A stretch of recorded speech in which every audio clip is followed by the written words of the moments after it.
സുഹൃത്തുക്കളെ നമസ്കാരം. Reporter channel നിരന്തരം കോൺഗ്രസിനെ വേട്ടയാടിയപ്പോൾ റിപ്പോർട്ടർ ചാനലിനെതിരെ ഞാൻ നിരന്തരം വീഡിയോ ഇട്ടു. ഒരുപാട് ട്രോൾ വീഡിയോസുകളൊക്കെ ഇട്ടപ്പം അതൊക്കെ മാനസികമായിട്ട് അവരെ തളർത്തി എന്ന് വേണം കരുതാൻ. അവർ എന്നെ ബ്ലോഗ് ചാനൽ ബ്ലോക്ക് ചെയ്തു. റിപ്പോർട്ടർ ചാനലിനെതിരെ ഞാൻ വാർത്ത ചെയ്തതിൻ്റെ പേരിൽ അവരുടെ വീഡിയോ എടുത്ത് കുറേ മുമ്പ്, ഒരു വർഷം മുമ്പൊക്കെ അവരുടെ വീഡിയോ എടുത്ത് ഞാൻ ഉപയോഗിച്ചതിൻ്റെ പേര് അത് ഉള്ളതാണ്, സംഭവം ഉള്ളതാണ്, അങ്ങനെ അവർക്ക് ഉപയോഗിക്കാം. പക്ഷേ അവർക്ക് എൻ്റെ വീഡിയോ പ്രയാസമുണ്ടാക്കി എന്ന് ബോധ്യപ്പെട്ടിട്ട് വളരെയധികം സന്തോഷം. ആ പ്രയാസത്തിൻ്റെ ഭാഗമായിട്ട് എൻ്റെ ചാനൽ അവർ ബ്ലോക്ക് ചെയ്തു, എന്നെ ബ്ലോഗ്. ഇപ്പം ഞാൻ പുതിയ ചാനൽ തുടങ്ങിയാണ്, AN ബ്ലോഗ്. എന്നോട് സഹകരിക്കാൻ താല്പര്യമുള്ള ആളുകളൊക്കെ സബ്സ്ക്രൈബ് ചെയ്യുക, ലൈക്ക് അടിക്കുക, കമൻറ്റ് ചെയ്യുക, സഹകരിക്കുക. നമുക്ക് വാർത്തയിലേക്ക് പോകാം. നമ്മളെ നരേന്ദ്രമോദി ഇന്നലെ മണിപ്പൂരിലാണ്. സാധാരണഗതിയിൽ നമ്മളെ നരേന്ദ്രമോദി സൗത്ത് ആഫ്രിക്കയിലും മലേഷ്യയിലും ചൈനയിലൊക്കെ പോയാൽ നരേന്ദ്രമോദി വിമാനത്തിൽ നിന്ന് ഇറങ്ങുമ്പോൾ ഉണ്ടാവും അവിടെ പെണ്ണുങ്ങളൊക്കെ ഇങ്ങനെ മോദി മോദി മോദി മോദി പാസ്പോർട്ട് ഉണ്ടാവും കഴിച്ചിട്ട്. അപ്പോൾ അവിടെ റൂമെടുത്ത് തങ്ങി അവിടെ കച്ചവടം ചെയ്ത് ജോലി ചെയ്ത് നടക്കുന്ന ആളുകളാണെങ്കിൽ ഓരോ കയ്യിൽ പാസ്പോർട്ട് ഉണ്ടാവില്ലല്ലോ. പാസ്പോർട്ട് അവിടെ പേര് വെച്ച് കൂട്ടൂലേ, പാസ്പോർട്ടോടെ പേര് വെച്ച് കൂട്ടൂലേ. അപ്പോൾ ഈ മോദി മോദി മോദി ആ വിളി കഴിഞ്ഞിട്ട് നാട്ടിലേക്ക് പോകാനാണ് ആ പാസ്പോർട്ട് കൈപ്പിടിച്ചിരിക്കുന്നത്. അപ്പോൾ അതിൻ്റെ അർത്ഥം എന്താ? ആൾക്കാരെ മോദി മോദി അറിയാൻ ആളെ ഇത്തവണത്തോട് പോകാൻ നേരത്തെ ആൾക്കാരെ ഇവിടെ കൊണ്ടുവന്ന് ഇറക്കിക്കുക. അല്ലാതെ സൗത്ത് ആഫ്രിക്കയിലും മലേഷ്യയിലും ചൈനയിലും ഹംഗറിയിലും ജർമ്മനിയിലൊക്കെ എത്തും മോദി. എന്നിട്ട് അവിടെ മോദി മോദി മോദി. ഇന്നലെ മണിപ്പൂരിൽ ചെന്നിറങ്ങി. അപ്പോൾ ഞാൻ ഒന്ന് കുറേ നോക്കി. ഇന്നലെ കണ്ടില്ല. ഏത് മോദി മോദി മോദി. പാർട്ടിക്കാരനെങ്കിൽ ഉണ്ടാവുമല്ലോ, വിദേശത്തേക്ക് ടിക്കറ്റ് എടുത്തൊന്നും പോകണ്ടല്ലോ, ഇന്ത്യയിലായി തന്നെയാണല്ലോ. അപ്പോൾ നോക്കുമ്പോൾ അല്ല. പിന്നെ വെച്ച് കിട്ടിയത് എന്താ അറിയുങ്ങൾ, അത് ഞാൻ നിങ്ങളെ ഇട്ടൊന്ന് ഷെയർ ചെയ്യാം. ഇതാ കണ്ടോളി. Manipur Narendra Modi lakide. Ngasi kadi manang kinamang Manipur lakade dibno. Mahal apa Manipur pun mana? Yaninde. Ngasi babu dan nupiang at kasuli ka ba? Kupi inupian lima pitong na sak pagkita magdadi. Mana? Magin nupian ito ki isap kita magkano daw ki adubo. Ako in Manipur po saki. Imama yangi. Isama yang sige magdadi. Ano mata Manipur lang bro. Go be. Narendra Modi. Narendra Modi. Report Narendra Modi.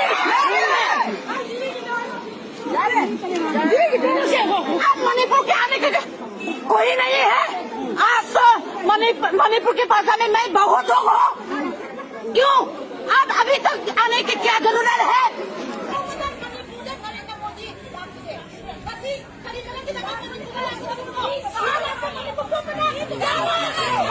അപ്പൊ എങ്ങനെയുണ്ട് അത് കണ്ടില്ലേ? അവിടെയുള്ള സ്ത്രീകൾ കറുത്ത വസ്ത്രം ഇട്ടുകാണ്ട് Narendra Modi go back എന്ന് വിളിക്കട്ടാ. തങ്കികളിഞ്ഞ അതിൻ്റെ ശബ്ദമൊക്കെ മാറ്റി മോദി മോദി മോദി ആയിട്ട് പറയാച്ചു ഞാൻ ഇല്ല.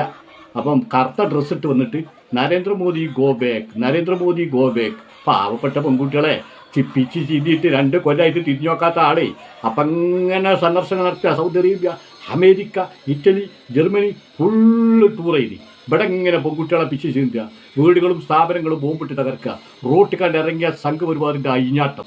ഒരക്ഷരം മുണ്ടാതെ ഈ ചീങ്കണ്ണിയാണ് മുണ്ടാതെ കുത്തുന്നത്. അപ്പോൾ രാഹുൽ ഗാന്ധി ഇപ്പോൾ അവിടെ പര്യടനം നടത്തി, 1-2 വട്ടം മണിപ്പൂർ പര്യടനം നടത്തി. എല്ലാവരും കൂടി പൊതിഞ്ഞൊക്കെയാണ്. അപ്പോൾ സ്നേഹം തരുന്നത് ഏതാ, ചീങ്കണ്ണി ഏതാന്നുള്ളത് എല്ലാ ഭാഗത്തെ ജനങ്ങൾക്കും മനസ്സിലായി. ഇപ്പോൾ ബീഹാറിൽ എന്താ സ്ഥിതി? രാഹുൽ ഗാന്ധി പേരോട്ട് പേര് ജന മോദിക്ക് എന്ത് ചെയ്യണം? ഒന്നുകിൽ നിതീഷ് കുമാർ മോദിമ്പാടെ കൂടിക്കാണ്ട് ജോയിൻ ചെയ്തിട്ട് ആളെ മുക്കാൽ കൊടുത്ത് കൊണ്ടുവരും ചെയ്യും. അങ്ങനത്തെ ഒരു കണ്ടീഷൻ അപ്പം പിന്നെ ബീഹാറിൽ നിൽക്കുന്നത്. അപ്പോൾ ഈ മണിപ്പൂരിൽ ഇപ്പോൾ നിങ്ങൾ കണ്ടില്ലേ, ആ പ്രതിഷേധം ഒരു ഭാഗത്തൊന്നല്ല, മണിപ്പൂരിൻ്റെ പല സ്ഥലങ്ങളിലായിട്ട് ഈ പ്രതിഷേധം നടത്തുന്നത്. അവർക്കൊക്കെ നരേന്ദ്രമോദി സ്ഥലം മാറ്റിക്കുക. മനസ്സിലായെങ്കിലും അവിടെ പ്രശ്നമുണ്ടാകുമ്പോൾ സ്ഥലം മാറ്റുക. പുറത്തേക്ക് ഒരു മനുഷ്യനെ അടിക്കാൻ കഴിയാത്തത്ര വലിയ സുരക്ഷ. കാരണം മൂപ്പരടുത്തതിൻ്റെ തലേന്ന് വരെ ബോംബ് സ്ഫോടനം നടന്നത് അവിടെ. അപ്പോൾ അതീവ സുരക്ഷരാ മൂപ്പരടുത്തിച്ച് ഇഞ്ച കാഴ്ചപ്പാടിൽ മൂപ്പരായിട്ട് പോകാക്കുക എന്നുള്ളത്. എന്താ അറിയോ? കാരണം മൂപ്പര് പോയി വരുമ്പോഴത്തേനും ഒരു 10 രൂപ കൂടി ചിലവാകും. നമ്മൾ കൊടുക്കണ്ടേ? നമ്മളെ പണമല്ലേ, നമ്മളെ പണം നമ്മളെ നാളെ നമുക്കും നമ്മളെ മക്കൾക്കും ഉപയോഗിക്കാനുള്ള പണമല്ലേ, അടുത്താണല്ലേ മൂപ്പര് പോണേ. ഇനി അതിനും ചിലവാകും ഒരു 10 രൂപ കൂടി റുപ്യ. മാണ്ടാത്ത പൊട്ടസ് ഇതൊക്കെ കൊടുത്തിട്ട് ആർക്കാപ്പായാണ് ജീവനം വേണ്ടിയത്? ആർക്കേം ആണ്. അപ്പം അവിടെ ചെന്നിട്ട് കിട്ടിയത് ഇതാണ്. ജനങ്ങളൊക്കെ വയലൻ്റായി നല്ലോണം എല്ലാ ഭാഗത്തും എവിടെയൊക്കെ ചെന്നോ. പിന്നെ അത് മാത്രമല്ല, ഒരു ഉദ്ഘാടനം കിട്ടിയില്ല അവിടെ. ആ ഉദ്ഘാടനത്തിൻ്റെ എന്തോ ഒരു സ്ഥാപനം ഉദ്ഘാടനം കിട്ടിയത്. ആ ഉദ്ഘാടനത്തിൻ്റെ ഭാഗമായിട്ടാണ് അവിടെ വരുന്നത്. ആ ഉദ്ഘാടനം ചെയ്യാനാണ് വരുന്നത്. പേരെടുക്കണ്ടേ, ആ ഉദ്ഘാടനം ചെയ്യാനാണ് വരുന്നത്. ആ വന്നതിൻ്റെ ഭാഗമായിട്ടുള്ളത്. അപ്പോൾ അവിടുത്തെ ജനങ്ങൾക്ക് ഇത് ബോധ്യമായിന് ഇയാൾ ഉഡായിപ്പാണെന്നുള്ള അവിടുത്തെ ജനങ്ങൾക്ക് ബോധ്യമായിന്. ഇല്ലെങ്കിൽ പിന്നെ ആഫ്രിക്കയിലും മലേഷ്യയിലും ചൈനയിലും ഹംഗറിയിലും ജർമ്മനിയിലും വിദേശ രാജ്യങ്ങളിലും ഗൾഫ് രാജ്യങ്ങളിലൊക്കെ മോദി ചെന്നിറങ്ങുമ്പോൾ അവിടെ മോദി മോദി മോദി മോദി അറിയണ്ടല്ലോ. ആദ്യത്തെ മണിപ്പൂർ കാണാൻ ഉടായ്പ ഇവിടെ അറിഞ്ഞില്ല. ഉടായ്പാണ് ഇയാൾ എന്നുള്ള അവിടുത്തെ ജനങ്ങൾക്ക് ബോധ്യപ്പെട്ടു. അതിൻ്റെ ഭാഗമായിട്ടാണ് ഇപ്പോൾ കണ്ടത്. ഇനി നമുക്ക് വേറെ നോക്കി നോക്കാം. ഈ സംഖ്യകൾക്ക് എന്തായാലും പ്രശ്നമില്ലാന്നുണ്ട്. $135 വേണം 1 ലിറ്റർ പെട്രോൾ കിട്ടാൻ. അന്ന് 76 റുപ്യക്ക് മൻമോഹൻ സിംഗ് രാജ്യത്ത് പെട്രോൾ കൊടുത്ത്, ഡീസലും പെട്രോളും കൊടുത്ത്. ഇന്ന് $65 മതി 1 ലിറ്റർ പെട്രോൾ. കാരണം അവിടേക്ക് എത്തിച്ച് ഇയാൾ $65, ഇവിടെ കൊടുക്കുന്നത് 105-നാണ്. 135-ന് വാങ്ങിയ നേതാവ് 76-ന് കൊടുത്ത്, വെറും $65 വാങ്ങിയ നേതാവ് 105-നാണ് വെക്കുന്നത്. അത് മാത്രമല്ല, അതിൽ പിന്നെ നമ്മുടെ നിതിൻ ഗഡ്കരിൻ്റെ മകന് കോടികൾ ഉണ്ടാക്കാനുള്ള ഒരു അവസരം കൂടിയിട്ട്. എന്ത്? മറ്റേ എഥനോൾ ചേർക്കലും റഷ്യയിൽ കൊണ്ടുവരുന്ന എണ്ണയാണ്. അതിൽ 20% കീവാണ്. പിന്നെ എഥനോൾ ചേർത്താൽ ഒന്നും കൂടി വില കുറയും. അപ്പോൾ കഴിഞ്ഞ് ഇത് എത്ര കിട്ടണം? നിങ്ങൾ 35-40 റുപ്യക്ക് കിട്ടണം. ഇന്ന് ഇന്ത്യ രാജ്യത്ത് പിന്നെ പെട്രോൾ അത് കിട്ടുന്നുണ്ടോ? ഇല്ല. സംഖ്യക്ക് എന്തേ പരാതി ഉണ്ടോ? ഒരു പരാതിയില്ല. സംഗതി ഇയാൾ ഭരിച്ചാൽ മതി, പൊട്ടം ഭരിച്ചാൽ മതി. എന്നിട്ട് RSS എന്നിട്ട് ഓർക്ക് റോട്ടിൽ കൂടെ അഴിഞ്ഞാടി നടക്കണം. ബജ്രംഗ് ദൾ പേര്, ശിവസേന, VHP, പിന്നെ ഹനുമാൻ സേന, സംഘപരിവാർ, ഇങ്ങനെ ഒരു പാടെണ്ണം ഉണ്ടല്ലോ ഒരു പേരുകൾ. ബജ്രംഗ് ദൾ എന്നൊക്കെ പറഞ്ഞിട്ടൊരു പാടെണ്ണോ. ഓർക്ക് ഈ റോട്ടിൽ കൂടെ കണ്ടവരൊക്കെ തല്ലി ഇങ്ങനെ വരച്ച് നടക്കണം. അതിനാണ് ഇയാളെ താങ്ങി നടക്കുന്നത്. അല്ലാതെ ഇങ്ങനൊരു സാധനത്തിന് താങ്ങി നടക്കണം. പച്ചയായ കണക്കാണ്. നിങ്ങൾക്ക് ആർക്കും പരിശോധിച്ചാൽ കിട്ടും. $135 കൊടുത്ത് മൻമോഹൻ സിംഗ് 2013-ലും 2014-ലും എണ്ണ വാങ്ങി 76-നാണ് കൊടുത്ത്. ഈ 76 ഞങ്ങൾ 50 ആക്കും പറഞ്ഞിട്ട് കാളവണ്ടി സമരം നടത്തി. മൻമോഹൻ സിംഗിനെ കാളിന് കൊടുത്തുനിന്ന് മുഴുവൻ ഇയാൾ തെറി പിടിച്ചു. ഇയാൾ പറയാണ് ഇവിടെ പിന്നെ സുരക്ഷ അല്ല, രാജ്യത്തിൻ്റെ അതിർത്തികളിലൊക്കെ പാകിസ്ഥാനും മറ്റു രാജ്യങ്ങളും കീഴടക്കിക്കൊണ്ടിരിക്കുകയാണ്. ഭരണം ഞങ്ങൾ ഏൽപ്പിക്കൂ, 50 റുപ്യക്ക് ഞങ്ങൾ പെട്രോൾ കൊടുക്കും, 410 റുപ്യക്കാണ് അന്ന് ഗ്യാസ് കൊടുത്തിരുന്നത്. ആ ഗ്യാസിന് 200 ആക്കും എന്ന് പറഞ്ഞ്. ഇപ്പം ഇവർ വന്നപ്പോൾ ഗ്യാസിന് എത്ര? 1200-ൻ്റെ അടുത്തായി അല്ലേ? ഇതൊന്നും സംഖ്യക്ക് വിഷയമല്ല. ഇതൊന്നും സംഖ്യക്ക് ഇയാൾ ഭരിച്ചാൽ മതി.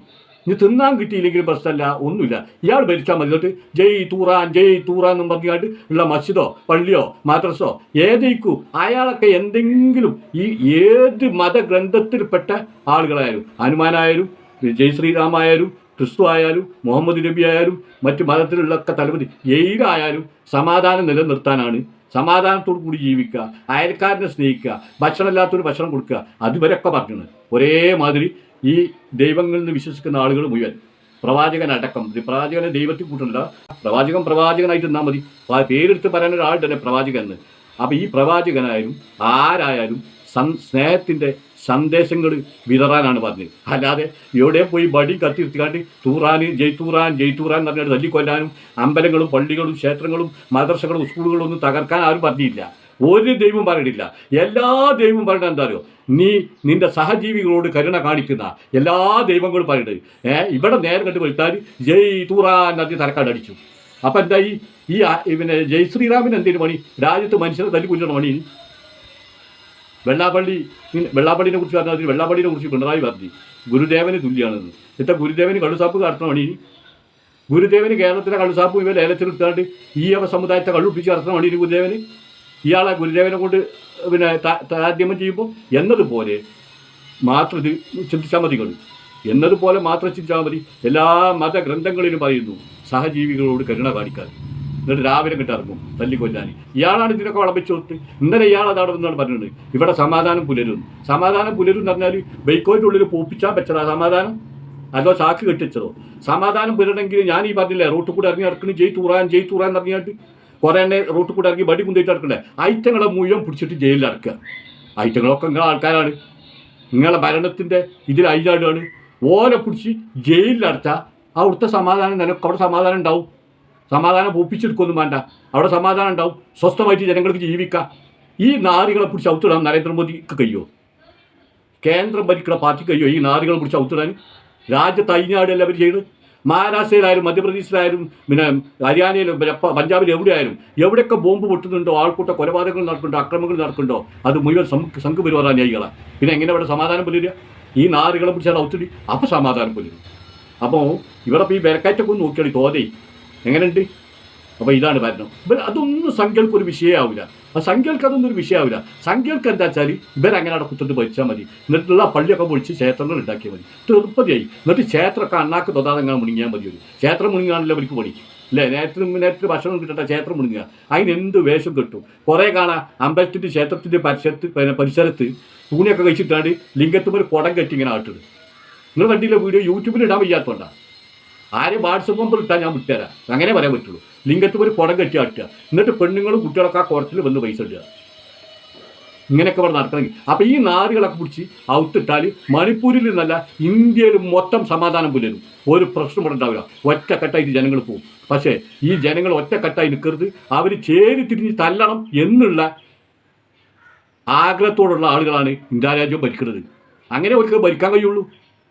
അങ്ങനെ ഒരിക്കൽ ഭരിക്കാൻ കഴിയുള്ളൂ. അല്ല ഒരിക്കൽ ഭരിക്കാൻ കഴിയൂല. ജനങ്ങൾ വെറുത്ത് പൊറുതി മുട്ടി നിൽക്കുകയാണ്. അപ്പോൾ നരേന്ദ്രമോദി ഇപ്പോൾ അവിടെ സമാധാനം പുലർത്തണ്ട. അവിടെ ഉള്ള സമാധാനം കളയാഞ്ഞാൽ മതി. നിങ്ങൾ കഴിയുമെങ്കിൽ വിദേശത്തൂർ ഇറക്കിക്കോളെ, ഇരിക്കാൻ നന്നാകുക. വേറെ രാജ്യത്തൊക്കെ പോയിക്കോളി. സാധാരണഗതിയിൽ ഓരോ രാജ്യത്ത് പോയി വരുമ്പോഴാണ് പെട്രോളും ഡീസലിനും 5-10 കൂടി ഇങ്ങനെ എത്തി. ഇപ്പോൾ അടുത്ത് പോയി വന്നതിലൊന്നും ഈ പെട്രോളും ഡീസലും കൂട്ടിയിട്ടില്ല. അതിൻ്റെ കാരണം എന്താ അറിയോ? $65 വരുന്നുള്ളൂ. അതന്നെ കാരണം. അമേരിക്കനെ വിട്ട് റഷ്യനെ പിടിച്ചിട്ട് ചൈനനെ പിടിച്ചിരുന്നൊക്കെ പറയുന്നുണ്ട്. അതൊക്കെ പിടിക്കാനും ഓലേറ്റൊക്കെ സന്ധി സംഭാഷണങ്ങൾ നടത്തി കാര്യങ്ങൾ പൂർണ്ണതയിലേക്ക് എത്തിക്കാനും ഇയാൾക്ക് കഴിയുമെങ്കിൽ ഇത് നേരത്തെ ആകാമായിരുന്നില്ല. ഇതൊക്കെ നേരത്തെ ആയിക്കൂടിയോ? ഇയാൾക്കൊരു ചുക്കും ഒരു ചുണ്ണാമ്പ് തിരിയില്ല. ഇതിങ്ങനായി അതിനാട്ടെങ്ങനെ നടക്കുക, ഇങ്ങനെ നോക്കിക്കുക, അതിനുണ്ടാക്കുക. ഒരു മാധ്യമ പ്രവർത്തകനോട് ഇയാൾ സംസാരിച്ചപ്പോൾ വെള്ളം കുടിച്ചിരിക്കുക. ഒരു മാധ്യമ പ്രവർത്തകൻ ഒരു ചോദ്യം ചോദിച്ച് ഒരു പഴയ വീഡിയോയിൽ അതിന് മൂപ്പര് ആകെ കണ്ട് തളർന്നിട്ട് വെള്ളം എടുത്താണ് കുടിച്ചിരിക്കുക മൂപ്പര്. ഒരു മാധ്യമ പ്രവർത്തകൻ്റെ മുന്നിൽ മൂപ്പര് ഹാജരാകുമോ? ഒരു വാർത്താ സമ്മേളനം നടത്തും മൂപ്പര് ഇല്ല. എന്താ? അതിന് കഴിയൂല. ഇപ്പം നരേന്ദ്രമോദി കുട്ടിക്കാലത്ത് പിന്നെ പണിക്ക് പോയി, പ്രേരിയിൽ പ്രാരാബ്ധീനിയായിരുന്നു. കുട്ടിക്കാലത്തൊക്കെ ഞാൻ ഹോട്ടലിൽ ചായ നടക്കുന്നതിന് പണിയായിരുന്നു. അപ്പോൾ ഏത് കാലത്ത് അയാൾ പഠിച്ചിന്? പിന്നെ പറഞ്ഞ് കുറേ കാലം ഞാൻ വിദേശ രാജ്യത്ത് അമേരിക്കയിലെ 24 ജില്ലയെ അങ്ങനെ എന്തോ ഞാൻ സന്ദർശിച്ചത്. ആ ജില്ല മുഴുവൻ ഞാൻ സന്ദർശിച്ചത്. അന്ന് ഞാൻ ദരിദ്രനെ ഇനിയും എന്തൊക്കെ ഇപ്പം നമ്മൾ വിശ്വസിക്കേണ്ടി? കുറേ കാലം ഇവിടെ ഹോട്ടലിൽ ചായ പോയി കുട്ടിക്കാലത്ത്. പിന്നെ +2 വരെ പഠിച്ചായിരുന്നു. ഇപ്പോഴേ ഐഡൻറ്റി കാർഡ് അതൊക്കെ പോട്ടെ. 1985 രാജീവ് ഗാന്ധി ഭരിക്കപ്പെടാന്നുകൊണ്ട് കമ്പ്യൂട്ടറൊക്കെ കൊണ്ടുവന്നത്. അതിന് 1978 ഇയാൾക്ക് കമ്പ്യൂട്ടർ പ്രിൻ്റ് കിട്ടി ചെയ്തു. പ്രധാനമന്ത്രി നരേന്ദ്രമോദിക്ക് കമ്പ്യൂട്ടറിൽ പ്രിൻ്റ് കിട്ടി, നാല് സർട്ടിഫിക്കറ്റ്. എന്തൊക്കെ അത്ഭുതങ്ങളാണ് നടക്കുന്നത്. 50 മക്കൾ ഒരാൾക്ക്. വാരാണസിയിൽ നരേന്ദ്രമോദിക്ക് വോട്ട് ചെയ്ത 50 മക്കൾ ഒരു തന്തക്ക്. ആ 50 മക്കളും തന്തി ഇയാൾക്ക് വോട്ട് ചെയ്തു. കർണാടകത്തിൽ ഒരു ഇടുങ്ങിയ റൂമിൻ്റെ ഉള്ളിൽ 88 വോട്ടർമാർ. ബീഹാറിൽ ഒരു തന്തയ്ക്ക് 74 മക്കൾ. എന്തെല്ലാം അത്ഭുതങ്ങളാണ് രാജ്യത്ത് നടക്കുന്നത് അല്ലേ? ഭരണം പിടിച്ചടക്കാനുള്ള ആർത്തി നോക്കിയാൽ നിങ്ങൾ നേരായ വഴിയിൽ ജനാധിപത്യത്തിലൂടെ തെരഞ്ഞെടുപ്പിൽ പിന്നെ ബാലറ്റ് പേപ്പറിലൂടെ തെരഞ്ഞെടുക്കപ്പെടാൻ നരേന്ദ്രമോദി തയ്യാറുണ്ടെങ്കിൽ അതിനോട് പരിസംഖ്യയോട് നേരായ വഴിയിൽ നിങ്ങൾ തെരഞ്ഞെടുക്കപ്പെടില്ല. അട്ടിമറിയാണ് നിങ്ങൾ നടത്തുന്നത്. നിങ്ങളൊന്നുകൊണ്ട് ആലോചിച്ച് നോക്കിയാൽ കൂട്ടരെ, ഇവിടെ തെരഞ്ഞെടുപ്പ് കമ്മീഷൻ എന്ന് പറഞ്ഞാൽ ആരെയും അറിയുന്നത്? ഒന്ന് പ്രധാനമന്ത്രി, ഒന്ന് പ്രതിപക്ഷ നേതാവ്, ഒന്ന് സുപ്രീം കോടതി ജഡ്ജി. ഈ 3 ആളാണ് ഈ തെരഞ്ഞെടുപ്പ് കമ്മീഷനെ തീരുമാനിക്കാനുള്ള അധികാരം.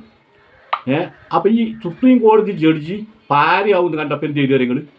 സുപ്രീം കോടതി ജഡ്ജി പാരയാവുന്ന കണ്ടപ്പോൾ സുപ്രീം കോടതി ജഡ്ജിനാണ് മാറ്റിയാണ്ട് പുതിയ കമ്മീഷനാണ് വെച്ച് ഈ തെരഞ്ഞെടുപ്പ് കമ്മീഷൻ തിരഞ്ഞെടുക്കാനുള്ള കമ്മിറ്റി. ആ കമ്മിറ്റിയിൽ ആരപ്പുള്ളത്? നരേന്ദ്രമോദി, പിന്നെ അമിത് ഷാ, പിന്നെ രാഹുൽ ഗാന്ധി. അപ്പോൾ രാഹുൽ ഗാന്ധി എന്തേ അഭിപ്രായം പറഞ്ഞാൽ അതിൽ പിന്നെ മുൻതൂക്കം കിട്ടൂല. എന്താ കാരണം? ഭൂരിപക്ഷപ്പുറത്താണ് അമിത് ഷാ, നരേന്ദ്രമോദി രണ്ടാളിപ്പുറത്താണ്. അതുകൊണ്ട് രാഹുൽ ഗാന്ധിൻ്റെ അഭിപ്രായത്തിനോ രാഹുൽ ഗാന്ധിൻ്റെ ഉത്തരവിനോ ഒന്നും ഒരു നില വരും അവിടെ അല്ലാതെ. പണ്ടേതോ സിനിമയിൽ പറയുന്നുണ്ട്, ഒരു ട്രസ്റ്റിലാണ് ഈ സ്വർണ്ണമൊക്കെ നടക്കുന്നത്. ആ ട്രസ്റ്റിൽ ആരെങ്കിലും നിങ്ങളെ പിന്നെ സപ്പോർട്ട് ചെയ്യുകയാണെങ്കിൽ ഞങ്ങൾ സ്വർണം കൊണ്ടുവന്ന് തരാൻ തയ്യാറാണ്. അപ്പോൾ പോലീസ് ഓഫീസർ ചോദിക്കും ആരൊക്കെയാണ് ആ ടെസ്റ്റിലുള്ളത്? ഞാനും എൻ്റെ അപ്പനും എൻ്റെ സഹോദരിയും. എങ്ങനെയുണ്ട്? പിന്നെ ആരെങ്കിലും പിന്തുണക്കുമോ? ഇല്ലല്ലോ. എന്ന് പറഞ്ഞ മാതിരി തെരഞ്ഞെടുപ്പ് കമ്മീഷനെ കൊണ്ടുപോയി വെച്ചത് ഇപ്പം എങ്ങനെയാണ്? ഒന്ന് അമിത് ഷാ, ഒന്ന് മോദി, ഒന്ന് രാഹുൽ ഗാന്ധി. സുപ്രീം കോടതി ജഡ്ജിനെ ഒഴിവാക്കി. എന്തിനാണൊക്കെ? എന്നാലേ ഇയാൾ ഇവർ വെക്കുന്ന തെരഞ്ഞെടുപ്പ് കമ്മീഷൻ്റെ പേരിൽ ഒരാൾക്ക് പരാതി കൊടുക്കാൻ പറ്റില്ല. ഈ തെരഞ്ഞെടുപ്പ് കമ്മീഷനെ അറസ്റ്റ് ചെയ്യാൻ പറ്റില്ല. ഈ തെരഞ്ഞെടുപ്പ് കമ്മീഷൻ്റെ പേരിൽ കേസ് ചാർജ് ചെയ്ത് കോടതിയിൽ പോകാൻ പറ്റില്ല. ആ നിയമം കൂടി അവിടെ എഴുതി വെച്ചുകൊണ്ടാണ് ഈ നിയമം കൊണ്ടുവന്നത്, ഈ 3 ആളെ നിയമം കൊണ്ടുവന്നത് നരേന്ദ്രമോദി. നമ്മൾ മനസ്സിലാക്കേണ്ട കാര്യങ്ങളാണൊക്കെ. അതും എഴുതി വെച്ച്. അതുകൊണ്ട് തന്നെ തെരഞ്ഞെടുപ്പ് കമ്മീഷനെതിരെ പരാതി കൊടുത്തിട്ട് കാര്യമില്ല. തെരഞ്ഞെടുപ്പ് കമ്മീഷൻ ധൈര്യത്തിൽ കുത്തിർക്കാം. ഒരു കേസും വരില്ല, ഒരു അറസ്റ്റും വരില്ല, ഒരു ചോദ്യം ചെയ്യലും വരില്ല, ഒന്നും വരില്ല. അതുകൊണ്ട് ധൈര്യത്തിൽ കുത്തിർക്കാം. അതുകൊണ്ടാണ് പിന്നെ ഇയാൾക്കെതിരെ ഇംപീച്ച്മെൻറ്റ് കൊണ്ടുവരുന്നു ഇന്ത്യ സഖ്യം പറഞ്ഞത്. മനസ്സിലായില്ലേ? കൊണ്ടുവന്നോ ഇല്ല എന്നുള്ള വേറെ കാര്യം. കൊണ്ടുവരുന്നു പറഞ്ഞു കഴിഞ്ഞാൽ ഇംപീച്ച്മെൻറ്റ്, അതായത് രാജ്യസഭയിലെ MP മാരും ലോക്സഭയിലെ MP മാരൊക്കെ പാടെ കൂടിയിട്ട് അവർ അനുമതി കൊടുക്കണം ഇംപീച്ച്മെൻറ്റിന്. ഇന്ത്യ മുന്നണിക്ക്. അങ്ങനെ ഇംപീച്ച്മെൻറ്റിന് അനുമതി കിട്ടിയാൽ ഇയാളോട് നേർക്ക് നേരെ ചോദ്യങ്ങൾ ചോദിക്കാം നമുക്ക്. നിങ്ങൾ അങ്ങനെ അവിടെ ചെയ്തില്ലേ, ഇവിടെ എത്ര വോട്ട് എങ്ങനെ ഉണ്ടായത്, അവിടെ തട്ടിപ്പാർത്തില്ലേ, ഇവിടെ വെട്ടിപ്പാർത്തില്ലേ, അതിന് ഈ ഇംപീച്ച്മെൻറ്റിന് അംഗീകാരം കിട്ടുമോ? ഭൂരിപക്ഷം രാജ്യസഭയിലും ലോകസഭയിലും ഓൽക്ക് തന്നെയല്ലേ തന്നെ ഇതിൻ്റെ വിഷയം. അപ്പം ഒരു ക്യാപ്പുമില്ല. ഇവിടെ പിണറായിനെ കൊണ്ട് പറഞ്ഞ മാതിരി തന്നെ അധികാരത്തിൽ നിന്ന് എന്നിറങ്ങണ് അന്ന് നിങ്ങൾ വെളിച്ചം കാണൂല എന്ന് ആം ആദ്മിയിൽ പെട്ട ഒരു MP പരസ്യമായിട്ട് നരേന്ദ്രമോദിൻ്റെ മുഖത്തേക്ക് ചൂണ്ടി വിരൽ ചൂണ്ടി പറയുന്നുണ്ട്. നിങ്ങൾ എന്ന് പുറത്തിറങ്ങണോ അന്ന് നിങ്ങൾ ഔത്തേക്കാറുണ്ട്. അത് മോദിക്കും അമിത്ഷാക്കും അറിഞ്ഞുകൊണ്ട് ഒരു കാരണവശാലും പുറത്തിറങ്ങൂല. അതിന് എന്ത് PVMൻ്റെ പെട്ടി മാറ്റിയിട്ടാലും ശരി, തെരഞ്ഞെടുപ്പ് ഒന്നായിട്ട് അട്ടിമറിച്ചിട്ടാലും ശരി, ഇവർ പുറത്തിറങ്ങൂല. പോലെ അവിടെ തന്നെ ഉണ്ടാവും.